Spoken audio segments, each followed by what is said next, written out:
If you hate wrapping gifts or just want to switch it up, I'm here to help.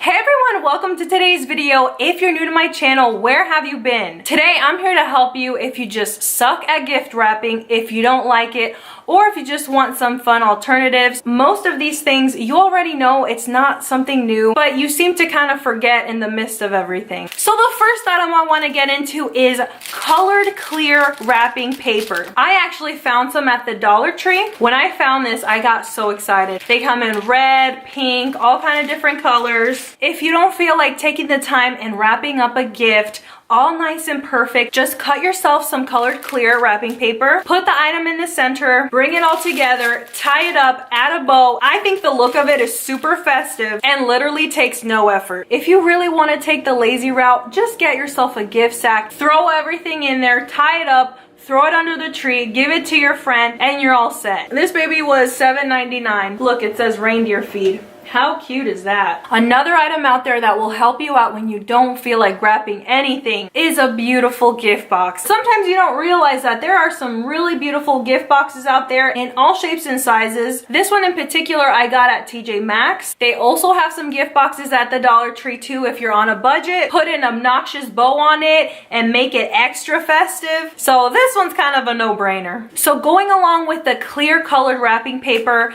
you can just kind of stack certain items up, put it in some clear wrapping paper, throw a bow on it, and there you go. Now this is my example, a cute little cup with a cookie and some Ghirardelli chocolate in there. You could also throw some things in a gift basket and just get yourself some shrink wrap. This I also found at the Dollar Tree. And then of course, if everything can fit in a Christmas stocking, why not just put everything in a stocking and hand it over? That's actually something that my friends and I do every year. We throw some things in a stocking, and if it doesn't fit in the stocking, then we'll just figure it out later. But I hope these ideas helped you out. If you like this video, go ahead and hit that like button. And if you're not already subscribed, go ahead and hit that subscribe button to become a part of my YouTube family. And as always, thank you guys so much for watching, and I'll see you next time. Bye!